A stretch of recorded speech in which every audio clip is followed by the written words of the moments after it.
Thank you.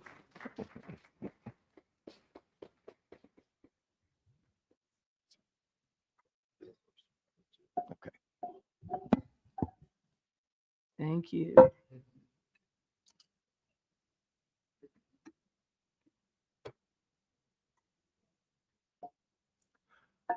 Is it mic on? Yeah. Your mic's on, right? Yeah. Yes. Well, welcome to the FDR Presidential Library Museum for this program about First Ladies, and to people who are also watching online. I'm very excited about this program for a couple of reasons, because it's always great to do an Eleanor Roosevelt program, first of all, but also because I happen to know these folks very well. Nancy for 30 years, pretty much. I'm 10 years older than Nancy. So, and of course, Diana, I have met. We're acquaintances over the years. So it's so great to have you. I worked very closely with Nancy over the years. So it's great. Diana is your professor emerita, aren't you? Yes. From St. Louis University. Yes. Yep. And has worked with in social sciences and presidential rhetoric, and of course, First Lady research as well. And Nancy was head of the presidential materials staff. I was in the Office of Presidential Library, so they worked real closely together, and we've traveled and crawled around all over every presidential library you could imagine. I mean, crawled over in a really good way, not in a, although sometimes they probably wanted to kick us out. Yeah, thanks. We welcome you here today. They've written this wonderful book, Remember the First Ladies, and so we're going to talk about it today. A couple of housekeeping things. We'll talk, for those of you who've been here, 30, 40 minutes or so. And questions will be taken on cards that'll be handed out. So we're on kind of a tight schedule afterwards. We're going to have plenty of time. And then after questions, 10 or 15 minutes of those on cards that will be passed to me. We'll go out into the lobby so you can sign copies of your book. So now let's get started. Okay. Okay, welcome. Why? How did the idea come about? How did you all come together? And I should mention first that Anita McBride is your co-author on this, who's unable to be here tonight. Right. She says hi. Yeah, that's right. Yeah. Well, this all started for 30 years. I taught courses on women in politics and included First Ladies. And then I developed, when I was at the University of Kansas, before I went to St. Louis, a course on First Ladies. And there were no textbooks. After I retired, and right at the beginning of the pandemic, I received an email from a publishing company saying, do you have a textbook idea to pitch? And so I pitched the First Ladies textbook. But I knew that to cover it the way I wanted to do it, it would take 10 years, and that I would need some co-authors. So I suggested Nancy, who I've also known for about 30 years, and Anita, who I've known for about 10, and we've done a lot of First Lady programs around the country with other First Lady scholars, that they be my co-authors. And when they heard their credentials, Anita was Laura Bush's chief of staff. So, pretty good credentials. And she runs the First Ladies Institute at American University. They said, yeah, those are two pretty good choices for co-authors. So we wrote a textbook, which came out in August of 23. It's the first ever college textbook to discuss the whole history of First Ladies. And our editor was so intrigued. She kept saying, why didn't we learn any of this in school? Would you be willing, when you finish this book, kind of assuming you're still talking to one another, because they were a little worried about 3 people writing a book together, but we're still talking, to do a different version of it for the public, a trade book. So we said, sure. And that's kind of how it happened. But we wanted to do something different. There are individual biographies, and of course, Eleanor wrote multi-volume. So you can find some things on individual First Ladies. You can find edited volumes that have short biographies on everybody. You can find some thematic books. So for instance, Nancy, Anita, and I are all in a thematic book on Southern First Ladies and how the South influenced the position. But no one had really taken this comprehensive look at the position and how various women over time had either continued some of what Martha started, changed it, added to, deleted it from, what still carried out from Martha to the point we wrote it. It would have been Dr. Biden. Mm-hmm. And then to find some themes, once we introduced this and introduced the women, then we developed some thematic chapters. So it was a very different approach from what anybody had done before or has done since. And you bring, Nancy, I'll ask you next, you bring different expertise and different perspective, an archival, historical, and actually a practicing social scientist, historian, political scientist, Yeah. all of those things, Yeah. and someone who's actually the creator of the records and participant in the Right. history. So, Nancy, how did you all work together? Because those are different perspectives, and bring that together into something coherent. Well, I'd say we worked together very well. I had known Anita when she worked for the Reagan and George Herbert Walker Bush and George I processed some of her papers, I think. W. Bush. Well, I'd known Anita through several administrations and helped advise her on records issues. I originally started at the Johnson Library and helped Lady Bird, Mrs. Johnson. You were in the federal? Were you in the federal building before the library, or did you come when the library? When the library was the library. I started in August of 1973, and they had moved into the library in December of 1972. Okay. But I worked with Lady Bird in terms of processing her beautification papers, and I also was very privileged to do an oral history with her. And in the early 80s, the father of First Lady Studies, Dr. Lewis L. Gould, was a professor, a Barker professor. He held a special chair at the University of Texas at Austin, and he had written prize-winning books on Theodore Roosevelt, on progressives, and he had the courage, because it took courage at this time, to decide to do a book on Lady Bird Johnson and beautification. And he was asked by his male colleagues at the time if he didn't think it was a little trivial doing a book on a first lady and the environment, really, is what Dr. Gould called it. And what Lady Bird did not like the term beautification. She liked the term environment. But in the 1960s, Johnson's staff thought it was better if they used the term beautification than the environment. So Lewis Gould said to his male colleagues that she had done very substantive work, and that they were being, it showed the male chauvinism in history not being fulsome, that they had this male-centric attitude. And so Diana and I are part of a group called the First Ladies Association on Research and Education, which fosters promotion, research, and education on the important impact and legacies of First Ladies. So knowing Lady Bird, working with her records, then coming to Washington, and in my role at the archives, helping to advise several First Ladies on records issues. And Bill was going to tell a funny story. So why don't you tell the funny story? Well, 30 years ago when I met Nancy, I was a trainee archivist at the George H.W. Bush Project, which was in an old converted bowling alley in College Station, Texas. Which I visited. Oh, did you really? Yes. I was so junior, see, that I wouldn't have known. And we were only the sort of really initial group of people who were working with presidential records covered by the statute. Nancy came down to panelists, they call it, which is essentially ask us questions. And she asked the first question about First Lady records, because, you know, which is official, what's personal. First Lady records are always kind of, you know, had always been sort of different. And the late director of that project, and Nancy had known each other for years. He was very voluble and dramatic. He erupted with Nancy. Why are you trying to trick him? They proceeded to argue for the rest of the hour, and I never answered another question. So I've known Nancy since then. But let's jump in. But before you leave that, I want to say the reason I asked that question is because the First Lady is not mentioned in the Presidential Records Act. She is not a constitutional or statutory figure.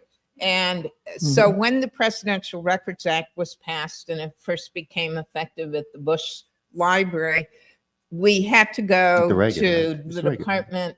Well, at the Reagan Library, you're right. We had to go to General Counsel at the Department of Justice and say, what of a First Lady's papers are covered under the Presidential Records Act?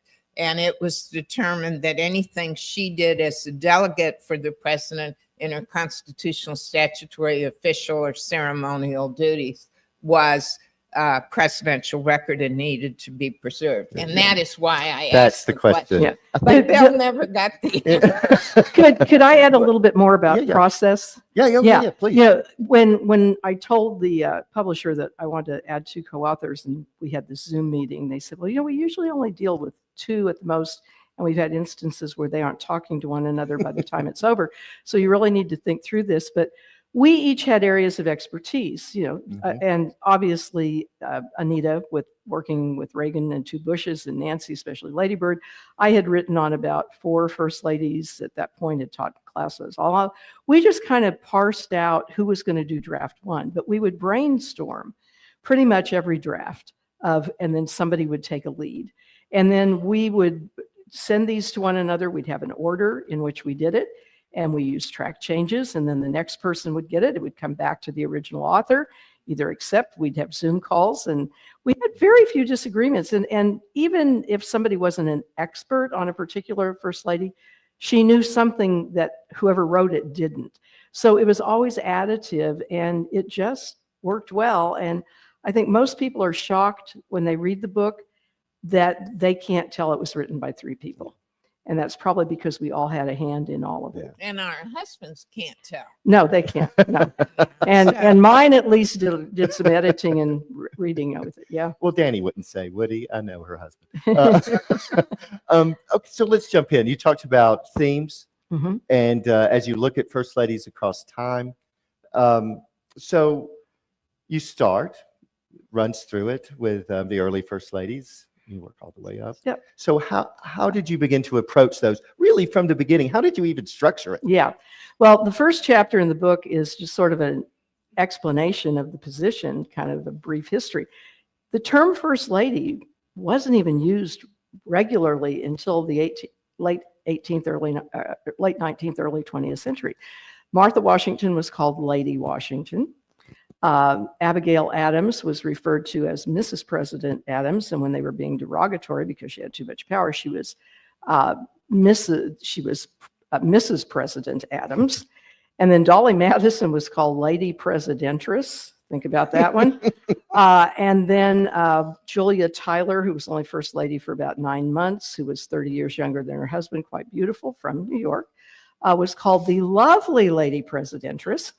And then they pretty much just settled into Mrs. and got rid of the president. And the first mention was really with a niece, Harriet Lane, who was Buchanan's niece. He was single. But then it just didn't catch on. And then eventually they were looking for a title. But Martha and George Washington realized at the very beginning that this was a 2-person job. And it's mainly because our Constitution is set up to where the president is both the head of government and the head of state. And the best way for me to explain this is if you look at a parliamentary system, the prime minister in the UK is the head of government. He's the one who does the debates, does all the governmental type of stuff. King Charles does not propose legislation. He represents his party. King Charles and everyone else, they do the equivalent of pardoning turkeys and, opening, state dinners and that type of thing. Well, the Washingtons had to do both. And so as soon as Martha arrived in New York, because that was our first capital, they had a list of activities for her. And a large part of it had to do with what we now call soft diplomacy. That was hosting receptions, being with George when he had dinners, especially foreign visitors, and making small talk, figuring out who was going to be there. And so that piece of them sharing, and Martha even represented George at a funeral when a Revolutionary War general died, and he was laid up with a tumor in his leg. And so it became very clear that this was a partnership. So Martha really established that. And some of the things Martha was interested in continue pretty much to this day. And one of them is veterans and military families. And we've certainly seen, Eleanor was certainly very much in the middle of that. and did some things nobody else had ever done, which we'll talk about later. So the roots of that position really do go back to Martha, and our first ladies are still figuring out the seating charts at dinners. They're still figuring out who to invite. They're still doing a lot of ceremonial types of things, and they still have causes. I mean, Martha did work on veterans and military family issues. I think what's fascinating too, you mentioned that social, well, first they have access. First ladies have access. Absolutely. Which is like the pivotal thing in Washington, right? Mm-hmm. But running a household and managing that is not a small undertaking. No. And it only grew more complicated over time. It is. And what we should be sure to say is that Martha took care of Mount Vernon and was very much a manager of Mount Vernon.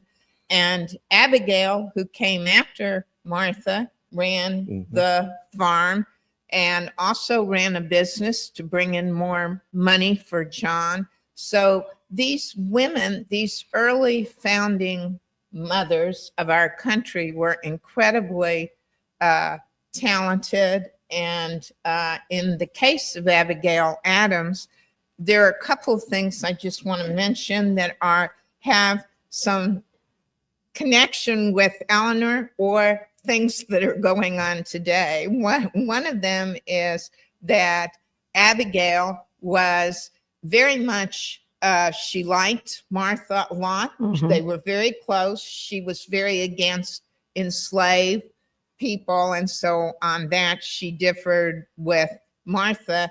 But in 1776, when John was at the Continental Congress, she wrote to him, and this is the title of our book. And when I was looking at your wonderful exhibits, which include a bunch on Eleanor, so I highly recommend y'all look at them if you haven't. There is a saying that she wrote to John, and I'm going to read you the full saying because she wrote, "Remember the ladies and be more generous and favorable to them than your ancestors. Do not put such unlimited power into the hands of husbands. Remember, all men would be tyrants if they could." So she was trying to get John to give women some individuality, some recognition of their person. And Eleanor, in a quote down in your museum, says something that somewhat resonates. Abigail would go out and do press for John. So she would actually write letters to ministers or to friends and then say, oh, by the way, if you want to give this to a publisher, that's fine. So she was very much an early media person. She advised John on patronage. But one thing that Abigail did that was viewed as not good was that she highly encouraged John as the country became more factional and the Federalists and the Democratic Republican parties started existing. And the Federalists believed in a stronger government, the Democratic Republicans more in an agrarian government. Federalists favored the English system more, the Democratic Republicans, the French, is that she encouraged John to sign the Alien and Sedition Acts. And they were so unpopular that Thomas Jefferson, John's vice president, left and went home to Monticello. And many people feel that John did not get reelected on them. What did they do? They were a series of 4 acts, only one of which remains today.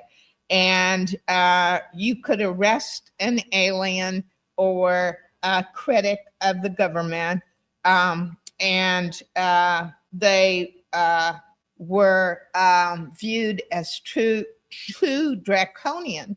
And so most historians say that Abigail's advice on that was problematic. But I think it's very interesting. We covered this in the book long before. The only one of the 4 acts that remains became an issue. So it shows you that past is prologue. Right. Well, and we really should mention Dolly Madison. Yeah, we're we're going to just talk about about to ask about yeah, Dolly. about the roots. Dolly was our third First Lady. One of the things we did in this book, and we explain why, we only talked about wives, not nieces or daughters-in-law. They were hostesses. And we didn't talk about dead wives. Some of these biographies, these collections of short biographies, all written by different people, include the dead wives. So Thomas Jefferson's wife had been dead for 20 years. So to call her a first lady, I think, is a little out of line. But we did the wives because they were the ones with the influence. Well, Dolly had 8 years of practice when Thomas Jefferson was president, because his daughter tried to do a little of it, but she had young children. She was back at Monticello. And so Dolly was the wife of the Secretary of State, James Madison. And so she filled in and did the hostess role. So by the time she becomes First Lady, you've had Martha, who's begun creating it. And as Nancy said, she and Abigail were very good friends. In fact, Abigail and Martha did a lot of these hostess receptions together, went and called on people together. And there are letters between the two of them on Abigail asking for advice. So you began to see some continuity. And Dolly followed that, but she did it even better than the first two. And this is at the point where the factionalism, as Nancy said, has started. And so Dolly wants her husband to be successful, and she saw what happened with Adams and Jefferson. And remember, at this time, they didn't run as a team. Whoever got the most electoral votes was president. Whoever got second most was vice president. And so Adams and Jefferson really represented two different parties and two complete different ways of thinking. So she saw that these factions were beginning to be a problem. And so Dolly worked on bipartisanism. And so if you want to look at bipartisanship, Dolly Madison was the one who realized that was an important component. And so she would bring everybody together with all the differing political viewpoints into social settings, but then allow the talk. And she would some of the time stimulate it and have some of the other women do the same. She went up to the Hill and would listen to debates and then come back and tell her husband. And there were so many people at these things, they called them squeezes because you could barely move. And if you've seen pictures of Dolly, she often has these big turbans or she has feathers. And that was so people could spot her in the crowd. And this was, part of what she did. And then she would take all these things back that she was hearing in her friends. And it really helped James Madison create some bipartisanship. So Dolly really, formed a very important piece of what really was, part of our system for many years. Yeah. Now, we're going to move ahead somewhat dramatically in terms of time, but I'm interested in terms of these roles. Initially, they're carving out a role, right? Mm-hmm. It's totally new. By the Civil War, certainly, personal issues also come to the fore with the First Lady.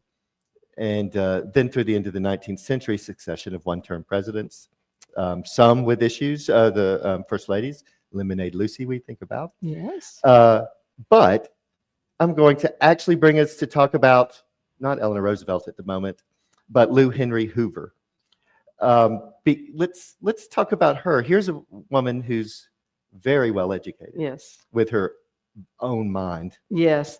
Yeah, we really kind of think of Eleanor as, becoming the first media First Lady.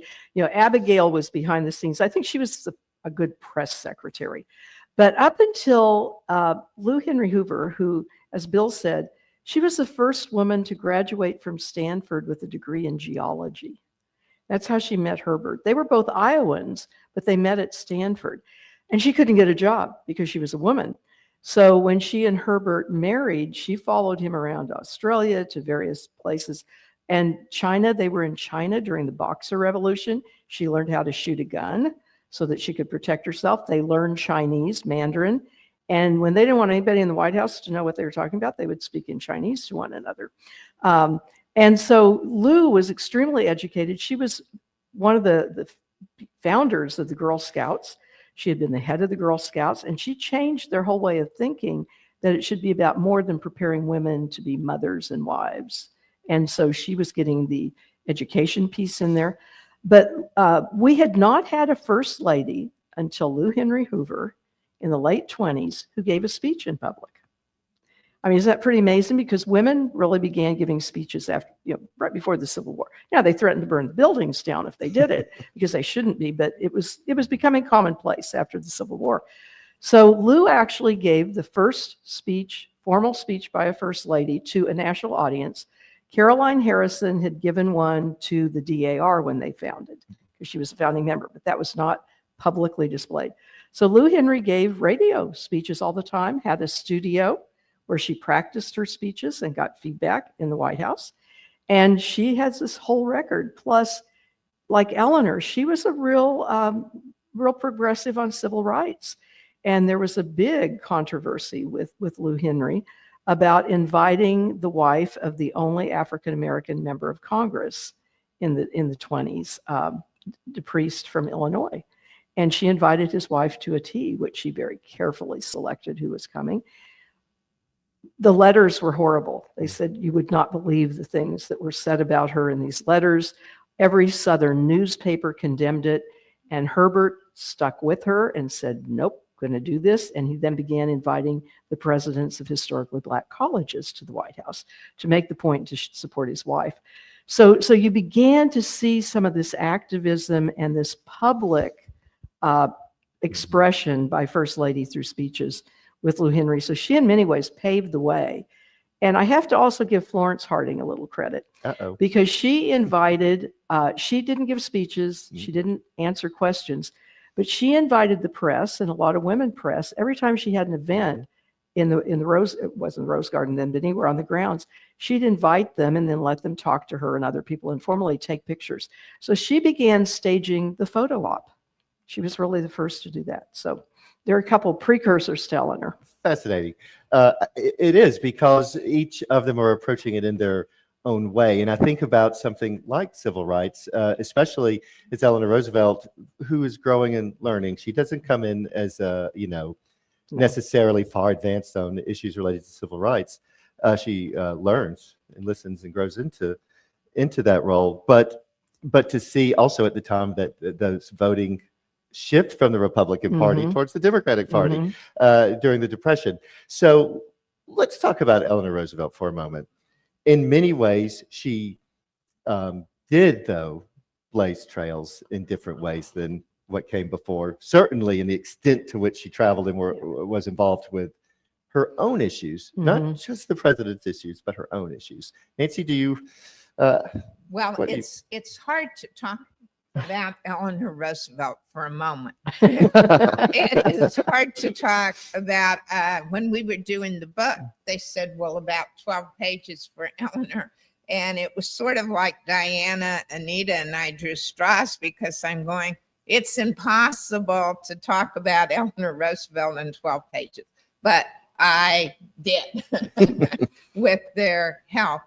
Eleanor became and created the activist model for First Lady. Interestingly enough, and again, your museum exhibits pointed out beautifully, Eleanor did not, she was very reluctant First Lady.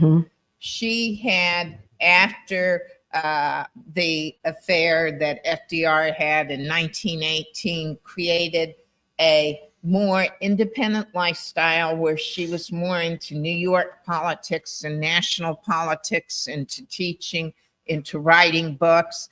And she was told by FDR that she would have to give this up. And she was very happy for him, but depressed for herself on the night he got elected, because she had offered to do 4 things for him, all of which he refused, and she was not sure of what her role was going to be. But Eleanor, being Eleanor, 2 days later holds the First Lady's press conference, which she did with all women, because she had a friend, Lorena Hickok, who was a woman reporter, who told her that women reporters in Washington, D.C. were starving because they could not get reporting assignments. And 2 days later, she holds it, and she's told by FDR's assistant, Louis Howe, well, you're going to stick to domestic issues in the press conference. And Eleanor goes, yes, and then she just doesn't stick to domestic issues at all, makes it very substantive. And over her 12-year period, remember, Eleanor's the longest serving first lady. She had over 300 press conferences. And she travels all over for FDR, all over the country, all over the world. But she also travels on her own right as a lecturer. That's right. Yeah. She, as Bill says, I mean, she was so multi-talented. If I say one thing, either Bill or Diana can add another thing. She traveled all over the United States in a car that had a gun in the glove compartment, because as First Lady, she was told she was going to have the Secret Service agents, and she said no, she wasn't going to travel with Secret Service agents. So she learned how to fire a gun, and fortunately never had to fire it. But she visited soldiers, she visited mines, she went down in the mines in West Virginia. She supported NYA programs. She was the first lady in 1943. She went on a trip to Australia, New Zealand, Guadalcanal. And she was, we used to say she was the first lady who was in a combat zone, visited a combat zone.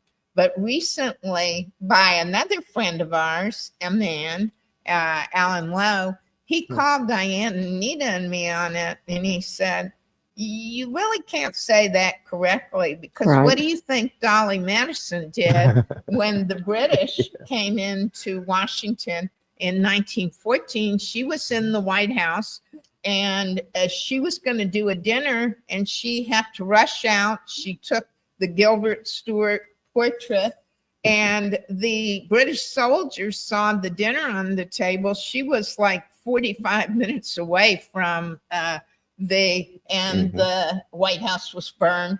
So really, the book is an evolutionary thing, and we're going to tweak that because Alan is right. That really, Dolly was the first, Eleanor was the second. And so she did that. And the admiral who covered the South Pacific was very against her seeing the soldiers, but after all the good she did, he totally changed her mind. And then when you get to civil rights and social rights and human rights, Eleanor was just incredible.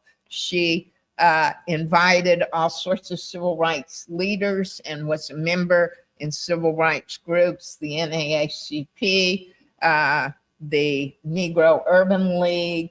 She went down to a conference in Birmingham, and it had whites and blacks, and Eleanor sat in the middle. She refused to sit with the whites. She felt during World War II that racism was as bad as fascism, and she was very outspoken on this. How can the United States be a democracy if it doesn't treat people equally? And this is very interesting because you have to remember Eleanor comes from a very aristocratic New York family. And it wasn't a happy childhood that she had. Her mother didn't think she was beautiful. Her mother died young. And her father, Elliot, who was Theodore's brother, died a few years later of alcoholism. She goes to live with her maternal grandmother, and it's only when she goes to a school outside of London called Allenwood and has a headmistress who really empowers Eleanor. And she kept that headmistress's picture on her desk the rest of her life. And she is an unlikely person, having had that background, to be so empathetic. And one of the... Well, I was just going to say, we can bridge really easily now, post-presidency, Yes. and a first lady who's active for such an extensive time with a new career actually of her own right in activism in the post-presidential world. Yeah. And into all the way up actually to the vice presidency of President Johnson. Right, exactly. Part of the exhibit below, she says when he dies, well, it's all over for her. And she had no idea, but Harry Truman, when the UN is founded, appoints her as our ambassador to the UN. And this is at the point where after all the atrocities of the Nazis were displayed, that they really felt like we needed a Declaration of Human Rights. And Eleanor was chosen to chair that committee. And I would just say committees, that was a dispensable committee, right? Yeah, right. Yeah. And we'll put her on that. Well, but she never knew a committee that didn't have a purpose. Exactly. And the Soviet representatives were trying to basically, make this mushy, wouldn't have much to say, simple language. And Eleanor gave 2 speeches. When the committee had a draft, Eleanor went to the Sorbonne in Paris, and she went to Paris because this is where other declarations of human rights had come, equality, fraternity, liberty, equality, fraternity. And she wanted to make a statement with where she was.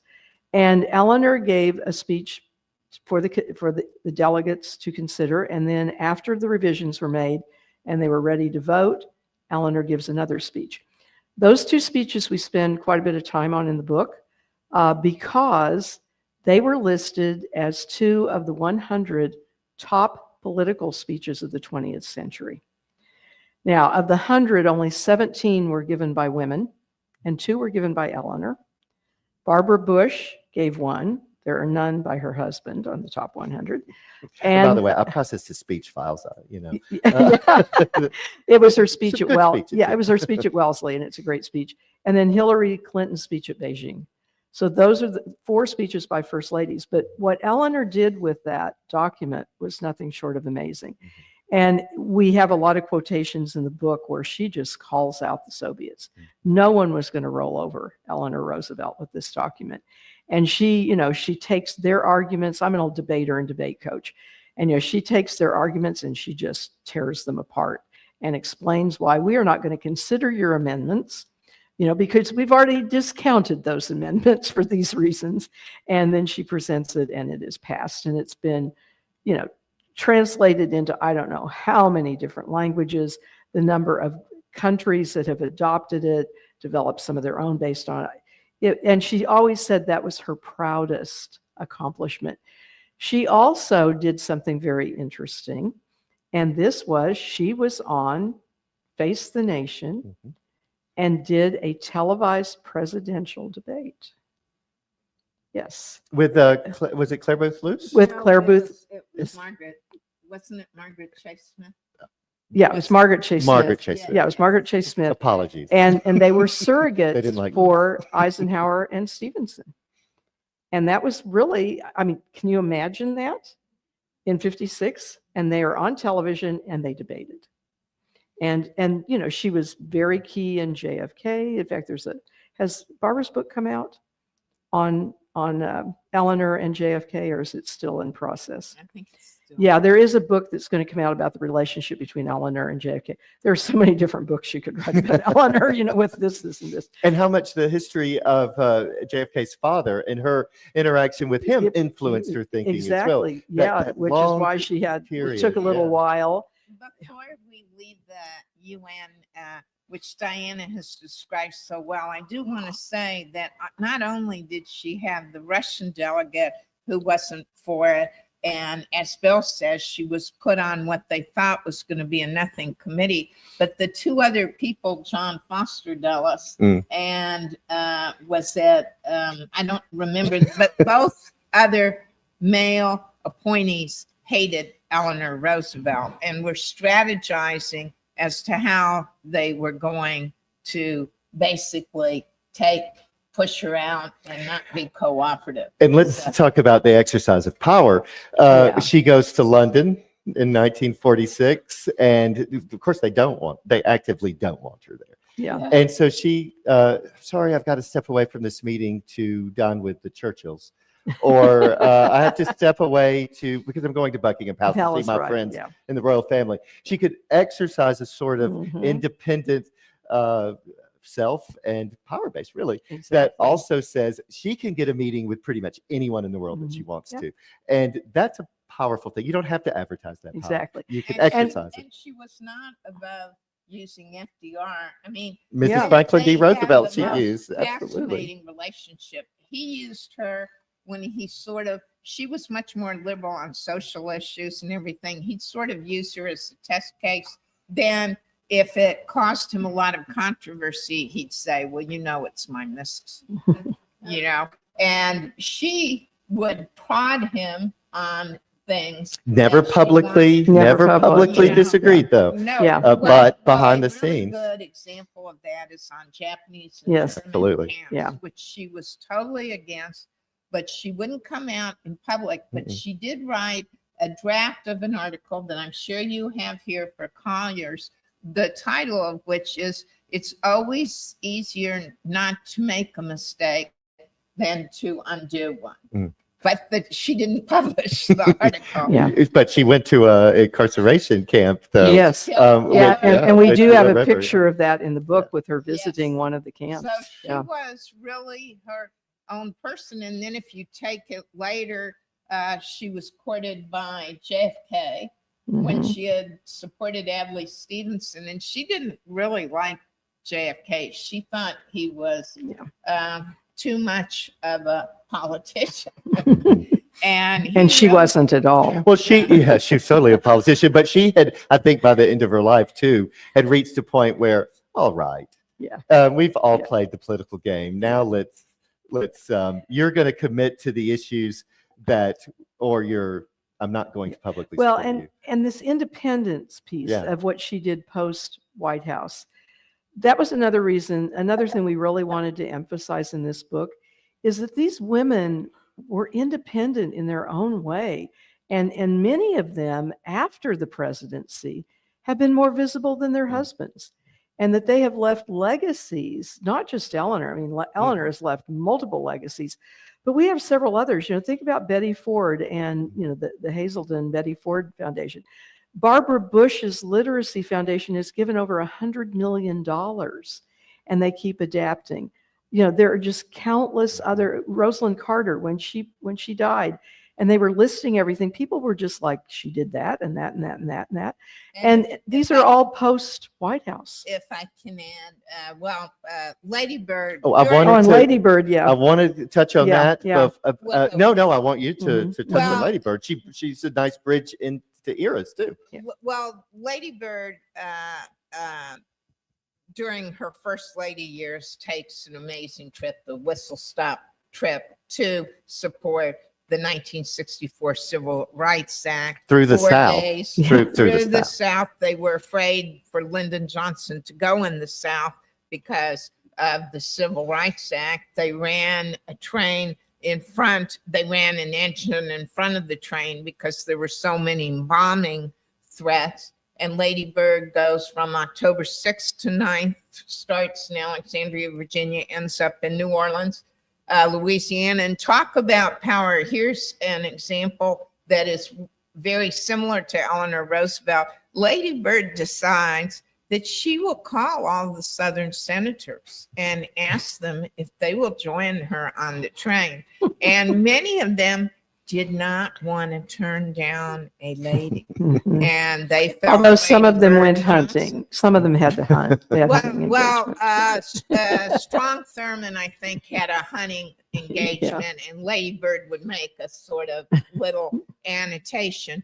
But she did that, and she did an amazing service. She also was a great admirer of Eleanor Roosevelt, and when she was a young congresswoman, Eleanor Roosevelt took her on a tour with young congressional Democratic wives, and it made a big impression on her. She was so impressed with how savvy Eleanor Roosevelt was. And of course, Lyndon Johnson admired FDR greatly. And so Then after Lady Bird leaves the White House, she has done huge work on the environment, beautification, both for the District of Columbia and the nation, and highway beautification and education, heading up Head Start. She creates a foundation, the Lady Bird Johnson Wildflower Center, and that raises millions of dollars and has morphed into environmental in work. And as Diana says, Barbara Bush's literacy has raised over $100 million. So this is a newer First Lady thing, but it is an incredible legacy. But one First Lady, and it's just bothering me a tiny little bit, we have to mention Edith Wilson. I was thinking about that. Okay. Just quickly, because we have the 25th Amendment because of Edith Wilson. And she was the most powerful First Lady ever for 18 months after Wilson had a stroke. She controlled all access to him. And she really did run the nation. But she shows you, remember we said it's unconstitutional, not elected, that it's a rule with no, it's a role with no rule book. Well, Edith Wilson is a perfect example of what you can't do. And later on, she resulted in the 25th Amendment, death and disability, which is now being looked at. So past is prologue again. Yeah, exactly. Yeah. Well, Yeah. gosh, I see the clock. Let's take some questions Okay. from the audience. Okay. The time passes quickly. It on does, the very topic, quickly. doesn't it? All right, let's see. This is from Robert Kampf, a retired principal and a town councilman. Besides Mrs. Hoover or Eleanor Roosevelt, which First Lady would you say really helped get her husband elected? That's a good question. Oh, well, there were quite a few of them. You know, they didn't campaign early on, and there's, you know, it was unseemly to ask somebody to vote for you. Aren't there times you'd like for us to return to that thinking? But Mary Lincoln helped make a decision that probably changed the whole course of our country's history, and she's not given credit for that. Abraham Lincoln had been a one-term congressman. He ran for the Senate a couple times in Lincoln-Douglas debates. Were really, I call them the first presidential debates in 1858 for a Senate race, because they couldn't campaign for president, and they both knew they were going to run. So they ran their presidential campaign in 1858 with those debates. But after, you know, all of his losses, he had an opportunity to become the territorial governor in Oregon. Now, Mary's sister married into a Republican family. They were not Republicans at the time. It was still Whig family in Illinois. And Mary, because she had a horrible stepmother, moved from Kentucky to Illinois to be with her sister. And eventually the Whig Party starts falling apart. And Mary realizes it's falling apart, and so does Abraham Lincoln. And there's going to be something to replace it. And so she tells him, if you go to Oregon, you're basically politically dead. You will not be part of what's going to be happening. You will not ever be known, because you're going to be out as far west as you can get. So do not take that position. Keep at this, because she really, truly believed that he could become president. And so she did a lot of things behind the scenes, because these are smoke-filled rooms. And Mary cultivated a lot of what needed to be done. And the convention was in Chicago, and both Lincolns were savvy with that one. So there's one good example. Lady Bird, yeah, with its first campaign. And yeah. did she manage the business affairs, the radio station Right. business affairs yeah. as well? Yeah. She owned radio and TV. Yeah. Yeah.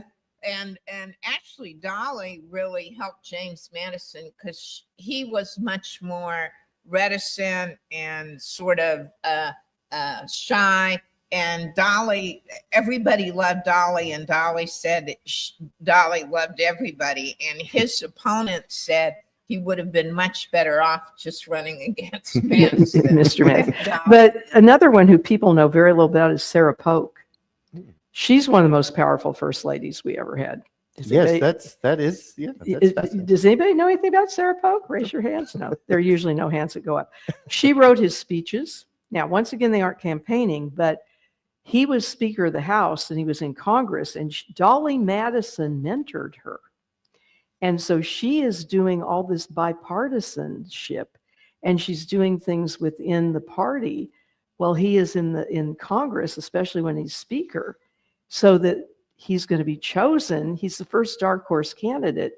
And part of the reason he's chosen in the smoke-filled room is a lot of what Sarah had done. But then she writes his speeches, she controls his calendar, and she did many, many things during his entire career to set him up for that.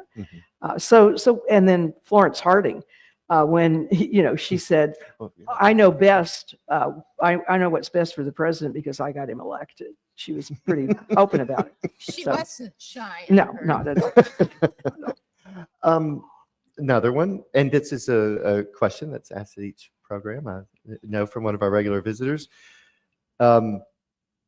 These are always difficult questions, so approach it as you wish. If you could ask Eleanor Roosevelt one question, what would you ask her? These are always very difficult questions. Just ask her, how did she do it all? She wrote My Day. She was traveling in Guadalcanal. She was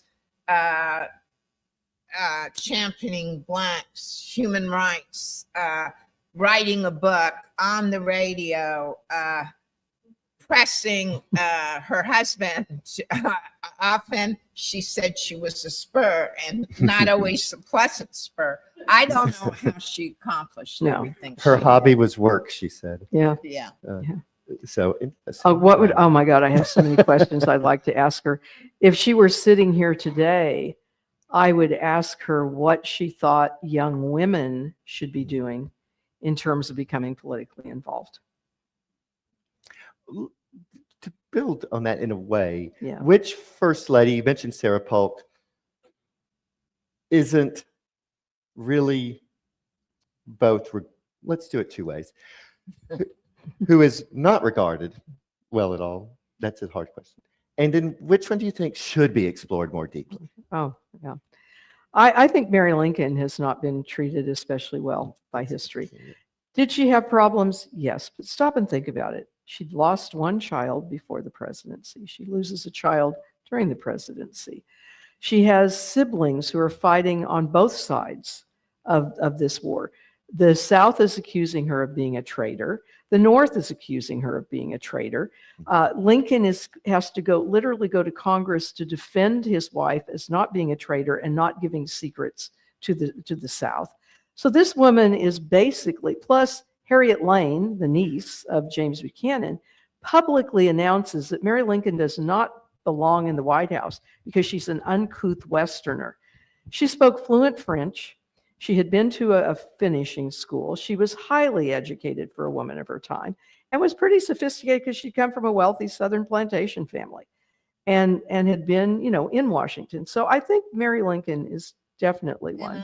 I have a couple of others. I would say I think that first ladies whose husbands left in a controversial fashion, like Lady Bird, Pat Nixon, and Laura Bush, are often not evaluated for what they've done, but are evaluated for what people are upset about what their husbands have done. Right. I think that Laura Bush has done quite a bit that she has not received the credit for during the first radio address for the president on the Taliban and their terrible treatment of women. And she pulled no plugs, and then I think that Pat Nixon did incredible in terms of the White House restoration. Pat campaigned for Nixon, and she humanized Nixon. She went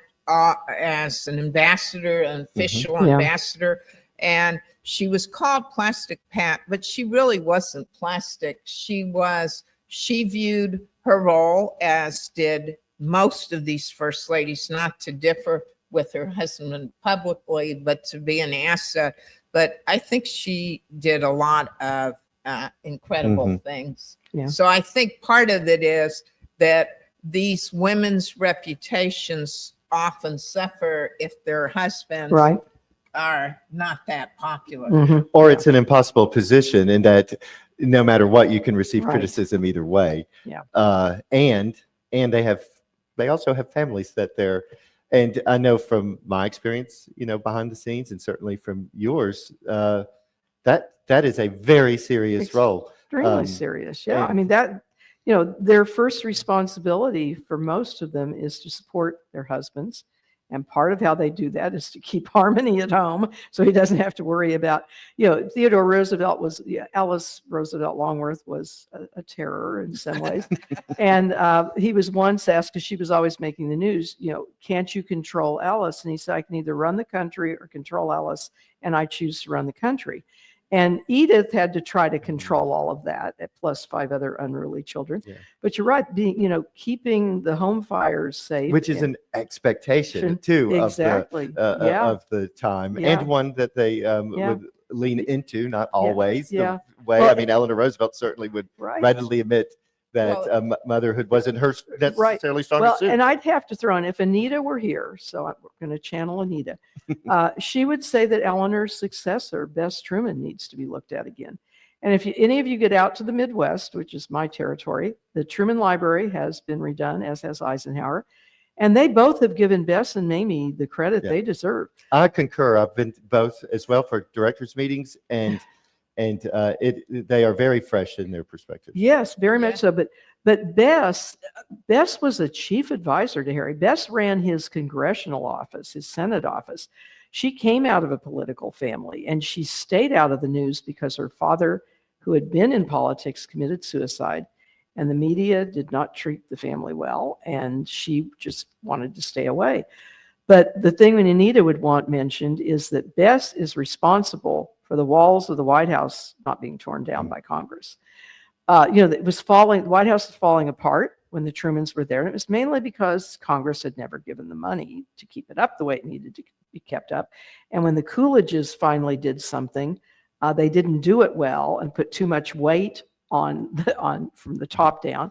And literally, the building was shaking. There were holes in the floor. They were afraid the grand piano that Harry played might fall down. And they said, you've just got to get out of here. And so they spent most of his time at Blair House. And Congress wanted to do the least expensive thing, and that was level the White House completely and then design something new, not too expensive, that would serve us. And Bess went to all of the Senate wives because she had been with them, and she was very bipartisan. And she basically said, you need to tell your husbands that they vote for keeping the walls of the White House, preserving every single piece of this building that they can, and putting it back in. Because if they don't, the American public will never forgive them. And guess what happened? We kept the walls of the White House. Well, I also think on Bess, it's neat. Harry put in the balcony. Yeah. the balcony Mhm. because Bess was spending a lot of time in Independence, and this is a human story. And he thought if he put in a pretty balcony for her, she would sit on the balcony and spend more time in Washington. Didn't work. But you see the human component of that. Well, we could certainly easily keep going. So with much regret, I will say thank you. Oh, thank you for a wonderful having us. program Thank and for being here. It took me too long to get you up here. I know. Well, it is, I will say this, just having gone through your exhibits, you have a wonderful library, which Thank I you. followed for 30 years. The new exhibits, which are just amazing, and Eleanor is incorporated so well in them. And it's just a privilege to Thank you, be here. Nancy. Yes, and my thanks also. Thanks, Tina. This is my first, I will now have been to all the presidential libraries. This was a case of where the first will be last on my list, but I wanted to come for years and have certainly written about some of the Roosevelt speechwriters and about Eleanor, and it's just exciting to finally be here. So thank you for the opportunity. And thank absolutely. you all for Absolutely. being Thank here. you. Thank you. Thank you. And now books. Okay. It's books.